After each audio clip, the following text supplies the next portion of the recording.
Di saat yang sama, boleh jadi beberapa anak mempunyai potensi memori kerja yang lebih lemah dibanding anak-anak seumurannya.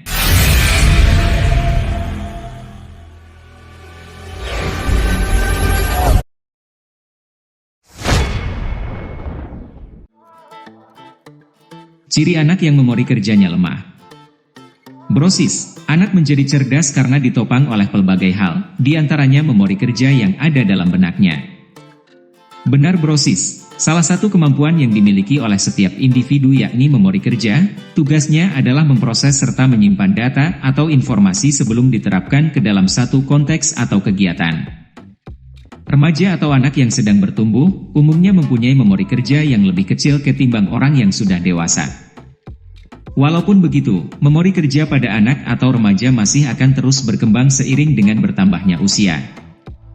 Umumnya, fungsi memori kerja mulai optimal ketika seorang anak berumur 6 tahun ke atas. Di saat yang sama, boleh jadi beberapa anak mempunyai potensi memori kerja yang lebih lemah dibanding anak-anak seumurannya. Itulah sebabnya para orang tua waspada sehingga bisa mendukung dan memberi bantuan pada anak saat membutuhkannya. Brosis, tahukah Anda, apa saja yang menjadi ciri atau pertanda bahwa seorang anak mempunyai memori kerja yang kurang berfungsi alias lemah? Pertama, kerap kali salah hitung atau sering salah dalam menulis.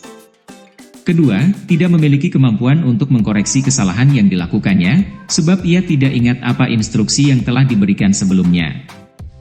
Ketiga, bila kurang berminat dengan satu kegiatan, si anak gampang teralihkan atau memilih untuk mengerjakan kegiatan lain yang lebih dipahaminya.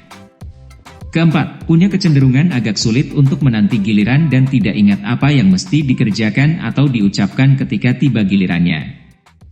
Kelima, seringkali buruk dalam prestasi akademik, serta kecakapan berbahasanya boleh jadi di bawah rata-rata dibanding anak-anak lain yang seusia. Keenam, kerap kali buruk dalam keterampilan matematika, serta sering merasa kesulitan untuk mengerjakan operasi hitungan atau matematika yang sederhana. Ketujuh, sering sulit untuk mengikuti dan merampungkan tugas tertentu yang di dalamnya mempunyai langkah-langkah berurutan.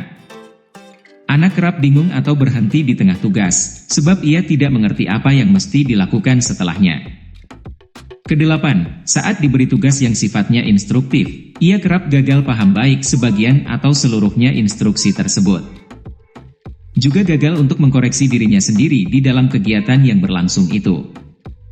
Kesembilan, tidak cukup baik dalam organisasi diri, contohnya ia mungkin lupa membawa buku atau barang-barang tertentu sesuai dengan waktu yang telah dijadwalkan.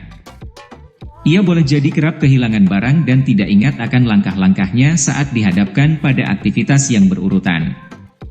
Sebagai tambahan, ia tidak mampu mandiri saat menyelesaikan tugas, misalnya membereskan mainan atau merampungkan tugas sekolahnya dan sering bergantung pada orang tua atau pengasuhnya. Semoga bermanfaat brosis.